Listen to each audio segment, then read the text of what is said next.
সম্মান দ্বিতীয় বর্ষের শিক্ষার্থীরা, কেমন আছো তোমরা? নিশ্চয়ই ভালো।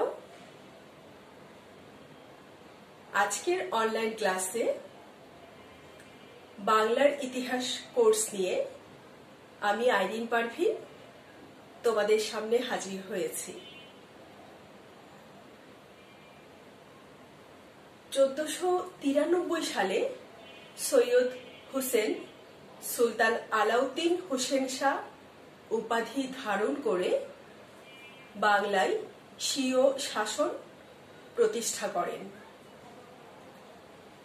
তিনি হাবশি শাসনের দুর্যোগময় অধ্যায়ের অবসান ঘটিয়ে বাংলায় তথা এই অঞ্চলে শান্তি শৃঙ্খলা পুনঃপ্রতিষ্ঠা করেছিলেন এবং এই অঞ্চলের মুসলিম শাসনকে এক নবজীবন দান করেছিলেন। তার সময়কালে বাংলা ভাষা ও সাহিত্য বিশিষ্ট রূপ লাভ করেছিল। এই সময়ে ধর্মীয় সহিষ্ণুতার ফলে বাঙালি জীবনে নবজাগরণের সূচনা হয়েছিল। প্রিয় শিক্ষার্থীরা, এতক্ষণে নিশ্চয় বুঝতে পারছো আজ আমি আলোচনা করব সুলতান আলাউদ্দিন হোসেন শাহ সম্পর্কে। সুলতান আলাউদ্দিন হোসেন শাহ বাংলায় হুসেন শাহী যুগের সূচনা করেছিলেন। 1493 হতে 1538 খ্রিস্টাব্দ পর্যন্ত হুসেন শাহী বংশের 4 জন সুলতান বাংলায় রাজত্ব করেছিলেন। এই 4 জন সুলতান ছিলেন আলাউদ্দিন হোসেন শাহ, নসরত শাহ, আলাউদ্দিন ফিরোজ শাহ ও গিয়াসউদ্দিন মাহমুদ শাহ। তাদের শাসনামলে বাংলায় শান্তি শৃঙ্খলা প্রতিষ্ঠিত হওয়ায় সামরিক ক্ষেত্রে সাফল্য এবং বাঙালি প্রতিভার বহুমুখী বিকাশ সম্ভব হয়েছিল। আমরা এক কথায় বলতে পারি যে এই সময়ে বাংলায় বা বাংলার সর্বাঙ্গীন ক্ষেত্রে উন্নতি পরিলক্ষিত হয়েছিল। তাই হুসেন শাহী যুগকে বাংলার মুসলিম শাসনের ইতিহাসে গৌরবোজ্জ্বল যুগ বলা যেতে পারে। প্রিয় শিক্ষার্থীরা, এবারে আমরা আলাউদ্দিন হোসেন শাহের সিংহাসন অধিকারের পূর্ববর্তীকালীন সময়ে বাংলার রাজনৈতিক অবস্থা কেমন ছিল আমরা একটু সেই প্রেক্ষাপটটা জেনে নিব। অর্থাৎ রাজা গণেশের পর থেকে আলাউদ্দিন হোসেন শাহের পূর্ব পর্যন্ত বাংলার যে রাজনৈতিক অবস্থা আমরা একটু সংক্ষেপে সেই অবস্থা সম্পর্কে জেনে নিব। রাজা গণেশের মৃত্যুর পর সুলতান জালালউদ্দিন মাহমুদ বাংলার শাসন ক্ষমতা লাভ করেছিলেন।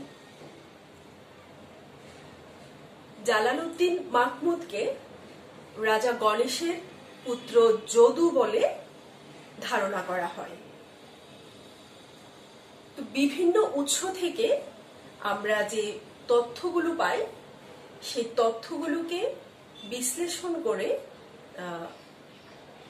আমরা বলতে পারি যে জালালউদ্দিন মাহমুদ একজন সুযোগ্য শাসক ছিলেন এবং তার সময়ে বাংলার প্রভূত উন্নতি হয়েছিল। জালালউদ্দিন মাহমুদের পর তার পুত্র শামসুদ্দিন আহমদ শাহ সিংহাসনে আরোহণ করেন।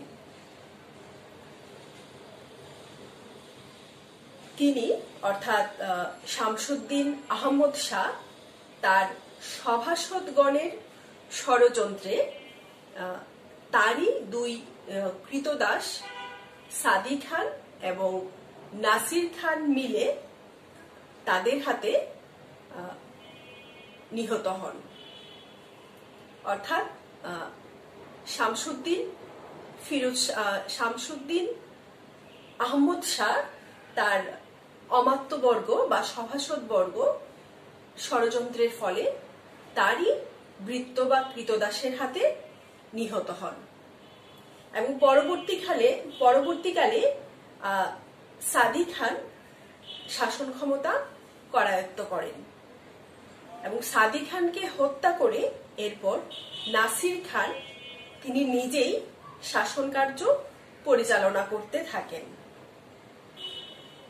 কিন্তু কৃতদাসদের এই যে আধিপত্য, এই আধিপত্যকে অপমানজনক ধারণা করে তখনকার যে সম্ভ্রান্ত ব্যক্তিগণ ছিল তারা ঐক্যবদ্ধ হয় এবং 7 দিনের মধ্যে তারা নাসির খানকে হত্যা করে। অমাত্য ও সেনানায়কগণ ইলিয়াস শাহের এক বংশধর নাসির খানকে সিংহাসনে বসান।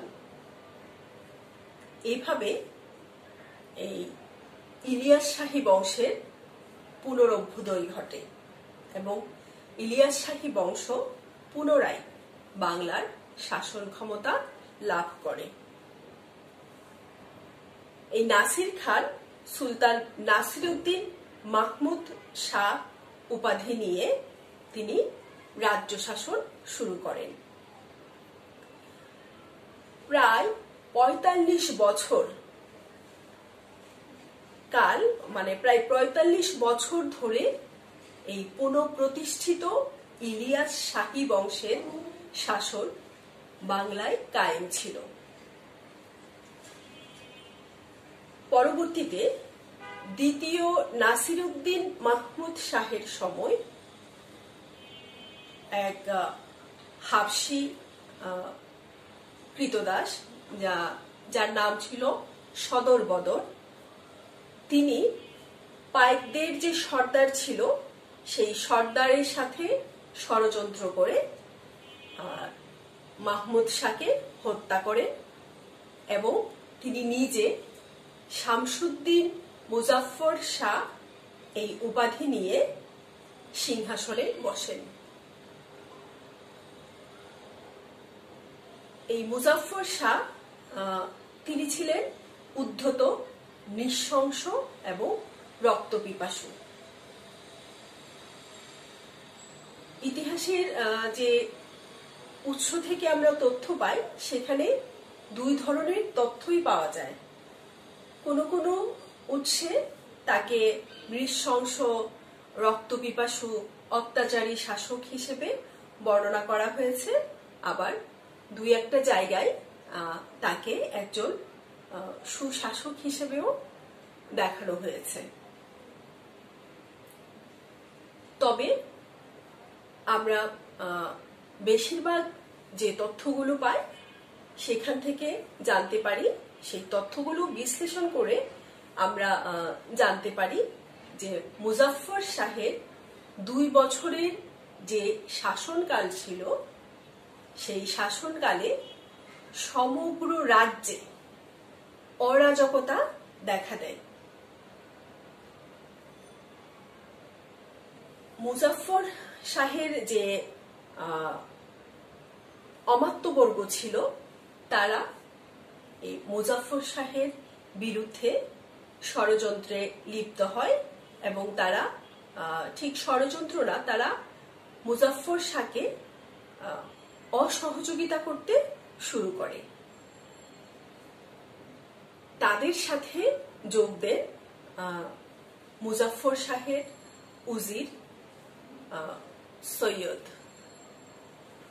সৈয়দ হোসেন।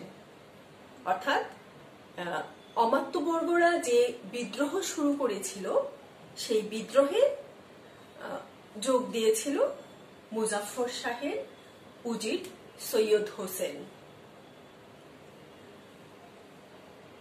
এর ফলে এই বিদ্রোহ বেগবান হয় এবং এই বিদ্রোহে মুজাফফর শাহ নিহত হন এবং মুজাফফর শাহ নিহত হওয়ার পর তার উজির সৈয়দ হোসেন তখন সুলতান আলাউদ্দিন হোসেন শাহ উপাধি ধারণ করে বাংলার সিংহাসনে বসেন।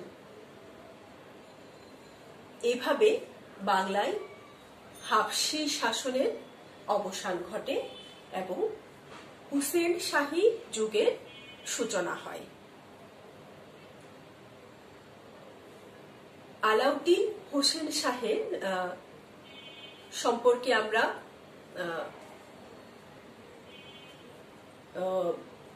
আলাউদ্দিন হোসেন শাহের সম্পর্কে আমরা যেসব মূলত তেমন কোনো গুরুত্বপূর্ণ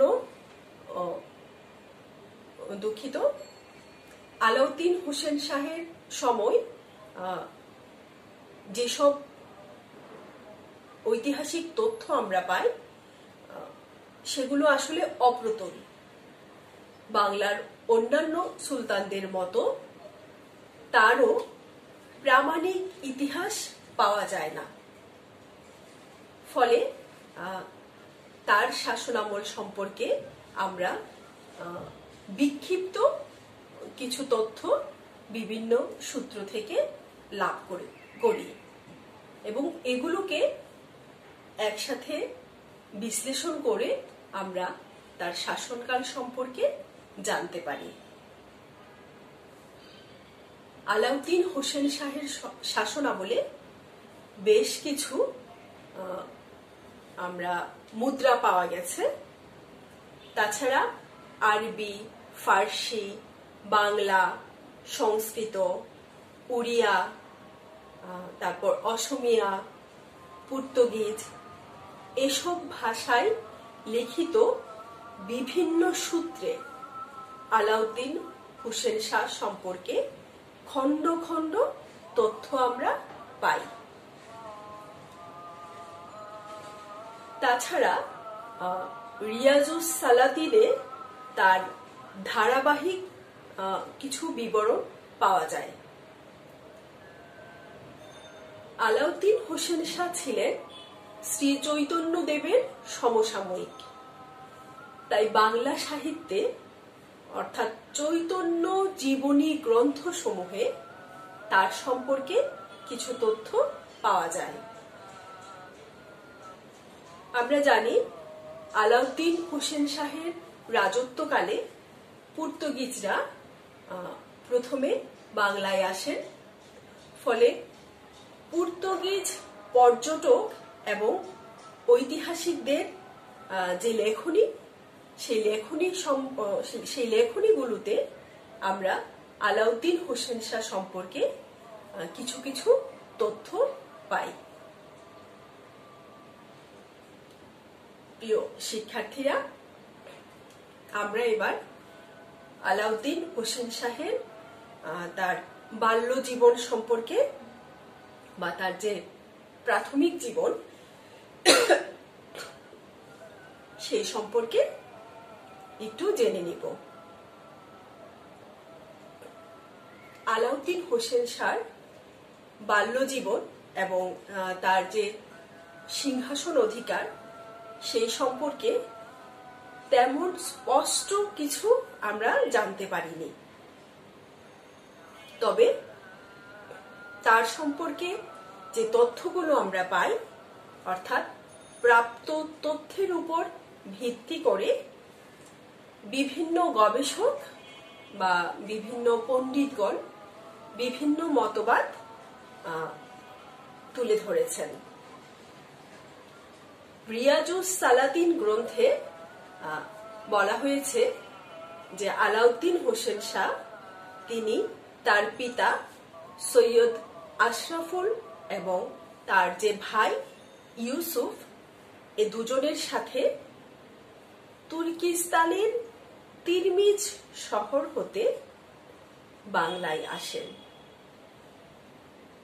এবং যে রানের চাঁদপাড়া মৌজায় তিনি বসতি স্থাপন করেন। চাঁদপাড়া মৌজার যে কাজী ছিল সেই কাজী তাদের দুই ভাইকে শিক্ষা দেন এবং তাদের যে উচ্চ বংশ সেই বংশের পরিচয় পেয়ে এবং তার যে চারিত্রিক ব্যবহার ছিল, চারিত্রিক বৈশিষ্ট্য ছিল, সেগুলো দেখে রানের কাজী আকৃষ্ট হন এবং কাজী তার নিজের মেয়ের সাথে আলাউদ্দিন হোসেন শাহের বিবাহ দেন। অতঃপর তিনি অর্থাৎ আলাউদ্দিন হোসেন শাহ রাজধানী গৌড়ে যান এবং সেখানে মুজাফফর শাহের অধীনে তিনি চাকরি নেন। এইভাবে তিনি নিজ যোগ্যতা বলে মুজাফফর শাহের উজির পদে তিনি অধিষ্ঠিত হয়েছিলেন। আবার মুর্শিদাবাদ জেলার যে কিংবদন্তি আছে সেই প্রচলিত কিংবদন্তিতে বলা হয় যে তিনি একজন রাখাল হিসাবে এক ব্রাহ্মণের বাড়িতে আশ্রয় নেন এবং পরবর্তীতে তিনি যখন সুলতান হন তখন সেই ব্রাহ্মণকে সামান্য অর্থের বিনিময়ে ওই অঞ্চলের জায়গির প্রদান করেছিলেন। যেমন কৃষ্ণদাস কবিরাজ রচিত চৈতন্য চরিতামৃত গ্রন্থে অন্য এক কাহিনীর অবতারণা করা হয়েছে। এই গ্রন্থে বলা হয়েছে যে সৈয়দ হোসেন তিনি উচ্চ রাজকর্মচারী সুবুদ্ধি রায়ের অধীনে চাকরি করতেন। সুবুদ্ধি রায় তখন তাকে একটি দিঘি খনন করার কাজ বা দায়িত্ব অর্পণ করে। সেই দায়িত্বে কিছু ত্রুটি থাকায় তিনি সৈয়দ হোসেনকে বেত্রাঘাত করেন।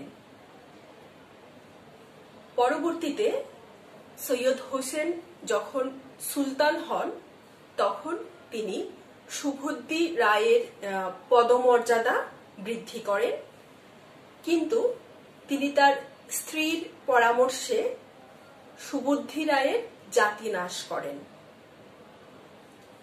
যাই হোক, যে বিভিন্ন সূত্র থেকে আমরা যে তথ্যগুলো পেয়েছি সে থেকে বা তা থেকে আমরা মনে করতে পারি যে হয়তো তিনি সামান্য চাকরি হতে নিজ যোগ্যতা বলে উচ্চ রাজপদে অধীন হয়েছিলেন এবং মুজাফফর শাহের শাসনামলে তিনি উজির পদে অধিষ্ঠিত হয়েছিলেন।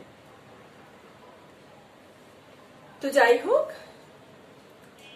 এবার আমরা দেখি যে সিংহাসন অধিকার করার পর অর্থাৎ বাংলার শাসন ক্ষমতা লাভ করার পরে তিনি কি কি কাজ করেছিলেন।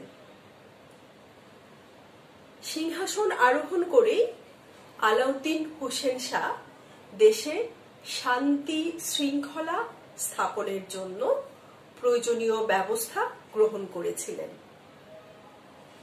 হোসেন শাহ সেজন্য হাবশিদের প্রভাব হতে বাংলার রাজনৈতিক জীবন সম্পূর্ণভাবে মুক্ত করার উদ্দেশ্যে তাদেরকে অর্থাৎ হাবশিদেরকে বাংলাদেশ হতে বিতাড়িত করেন।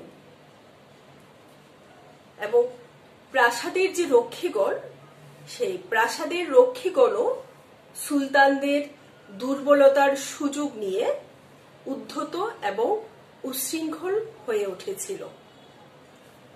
আলাউদ্দিন হোসেন শাহ তাদেরকেও কঠোরভাবে বা কঠোর হস্তে তাদেরকে তিনি দমন করেছিলেন। আলাউদ্দিন হোসেন শাহ একজন বিচক্ষণ, দূরদৃষ্টি সম্পন্ন শাসক ছিলেন। একই সাথে তিনি একজন উদার, ন্যায়পরায়ণ এবং শিল্প ও সংস্কৃতির পৃষ্ঠপোষক ছিলেন। বাংলার যে স্বাধীন শাসক বর্গের মধ্যে আলাউদ্দিন হোসেন শাহ ছিলেন সর্বাধিক জনপ্রিয় একজন শাসক। এবারে আমরা তার যে রাজ্য বিস্তার সে সম্পর্কে একটু জানব। প্রথমে উত্তর বিহার বিজয়। অভ্যন্তরীণ ক্ষেত্রে শান্তি শৃঙ্খলা পুনঃস্থাপন করে হোসেন শাহ বাংলার ঋত রাজ্যাংশ পুনরুদ্ধারে মনোযোগী হলেন এবং সে সময়ে দিল্লির সুলতান সিকান্দর লোদি জৈনপুরের যে শর্কি বংশের সুলতান আলাউদ্দিনকে পরাজিত করে বাংলার সীমা পর্যন্ত উপস্থিত হয়েছিলেন। আলাউদ্দিন পরবর্তী বাংলাদেশে এসে সেই শর্কি শাসক আলাউদ্দিন পরবর্তী সময়ে বাংলাদেশে এসে বা বাংলায় এসে আশ্রয় গ্রহণ করেন।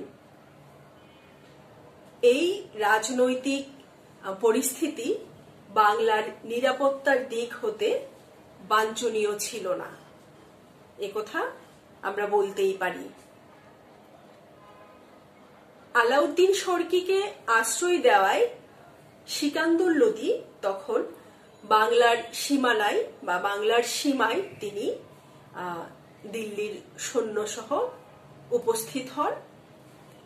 এই অবস্থায় আলাউদ্দিন হোসেন শাহ তার পুত্র দানিয়েলকে পাঠান এই দিল্লি বাহিনীকে বাধা প্রদান করার জন্য।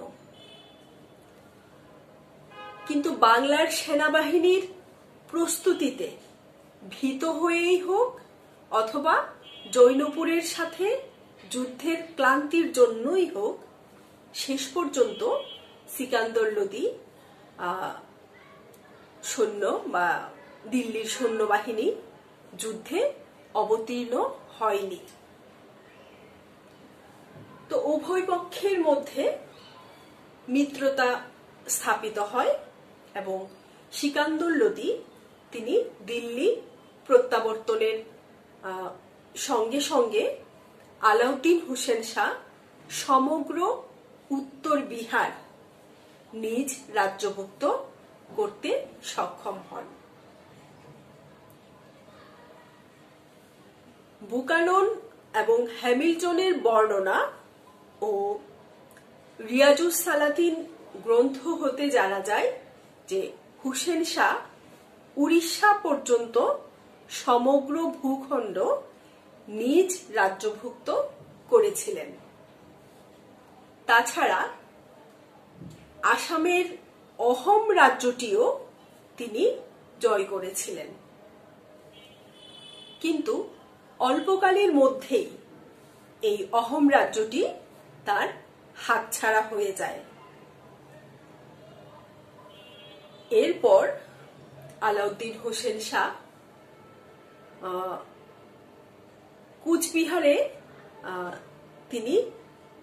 কুচবিহারের একটি অঞ্চল তিনি জয় করেন। হোসেন শাহ পূর্ববঙ্গের যে ত্রিপুরা রাজ্যটিও জয় করার উদ্দেশ্যে পরপর 4 বার তিনি অভিযান প্রেরণ করেন। চতুর্থ অভিযানের নেতৃত্বে দিয়েছিলেন তিনি নিজে। এভাবে তিনি রাজ্যসীমা ক্ষান্ত করেই রাজ্যসীমা বিস্তার করেই তিনি ক্ষান্ত রইলেন না। সেই অধিকৃত রাজ্যসীমার যে নিরাপত্তা, সেই নিরাপত্তা বিধানের জন্য তিনি যথাযথ ব্যবস্থা গ্রহণ করেছিলেন। আলাউদ্দিন হোসেন শাহের শাসন দক্ষতার ফলে তার প্রতি জনসাধারণের স্বাভাবিক শ্রদ্ধা এবং আনুগত্যের সৃষ্টি হয়েছিল। তিনি কেবলমাত্র সামরিক এবং শাসন সংক্রান্ত কার্যকলাপেই পারদর্শী ছিলেন এমন নয়, বিদ্যা এবং বিদ্বানদের প্রতি শ্রদ্ধা, স্থাপত্য শিল্পের প্রতি তার যে অনুরাগ, প্রজা হিতৈষণা, এইসব কাজের জন্য তিনি প্রসিদ্ধ লাভ করেছিলেন। তিনি রাজ্যের প্রতিটি জেলায় মসজিদ, হাসপাতাল এগুলো স্থাপন করেন এবং হোসেন শাহ হিন্দু মুসলিম নির্বিশেষে সবাইকে সমান চোখে দেখতেন। তার যে উজির ছিল পুরন্দর খাঁ, তারপর রূপ গোস্বামী, সনাতন গোস্বামী, তার চিকিৎসক মুকুন্দ দাস, তার টাকশালের প্রধান কর্মচারী ছিল অনুপ, তারা সকলেই ছিল হিন্দু। হোসেন শাহের পৃষ্ঠপোষকতায় বহু সংখ্যক গ্রন্থ সেই সময়ে রচিত হয়েছিল। মালাদর বসু, বিপ্রদাস, তারপর বিজয় গুপ্ত, যশুরাজ খাঁ প্রমুখ ব্যক্তিবর্গ সে যুগের সাহিত্য স্রষ্টাদের অন্যতম ছিলেন। আলাউদ্দিন হোসেন শাহের পৃষ্ঠপোষকতায় মালাদর বসু শ্রীমগবত বাংলা ভাষায় অনুবাদ করেন। হোসেন শাহকে অর্থাৎ আলাউদ্দিন হোসেন শাহকে জনসাধারণ নৃপতি তিলক এবং জগৎভূষণ উপাধিতে ভূষিত করেন। আলাউদ্দিন হোসেন শাহ আশ্রিতের প্রতিও অনুকম্পা প্রদর্শনের ক্ষেত্রে কোনো কার্পণ্য করেননি। জৈনপুরের যে শর্কি বংশের সুলতান আলাউদ্দিন শর্কি যখন দিল্লির আক্রমণ থেকে অর্থাৎ সিকান্দর লোদি কর্তৃক আক্রান্ত হয়ে তিনি আশ্রয় প্রার্থী হলে আলাউদ্দিন হোসেন শাহ তাকে আশ্রয় দিয়ে মহানুভবতার পরিচয় দেন। আলাউদ্দিন হোসেন শাহ তিনি ছিলেন একজন উদার মনের শাসক। হিন্দু মুসলমান সকলেরই গুণের অর্থাৎ ব্যক্তি গুণের তিনি সমাদন করতেন। সেক্ষেত্রে ধর্ম তার কাছে কোনো গুরুত্বপূর্ণ বিষয় ছিল না। অর্থাৎ গুণী ব্যক্তি হিন্দু এবং মুসলমান যাই হোক না কেন তিনি তাদেরকে সমাদর করতেন। তার আমলে হিন্দু মুসলমানদের মধ্যে যে সম্প্রীতি দেখা দিয়েছিল তারই নিদর্শন স্বরূপ সত্যপীরের আরাধনার প্রচলন করেছিলেন। তার সহযোগিতার ফলেই বাংলায় বৈষ্ণব ধর্মের দ্রুত প্রসার সাধন সম্ভব হয়েছিল। তাই সবশেষে আমরা বলতে পারি যে আলাউদ্দিন হোসেন শাহ তিনি একজন উদার, যোগ্য এবং জনপ্রিয় শাসক ছিলেন। তিনি হাবশি শাসকদের যে অত্যাচার, যে নৈরাজ্য, অরাজকতা সেই যুগের অবসান ঘটিয়ে বাংলায় শান্তি শৃঙ্খলা প্রতিষ্ঠিত করেছিলেন। সুপ্রিয় শিক্ষার্থীরা, আজকে এ পর্যন্তই। আগামী ক্লাসে আবার তোমাদের সাথে দেখা হবে। তোমরা সবাই নিরাপদে থাকবে।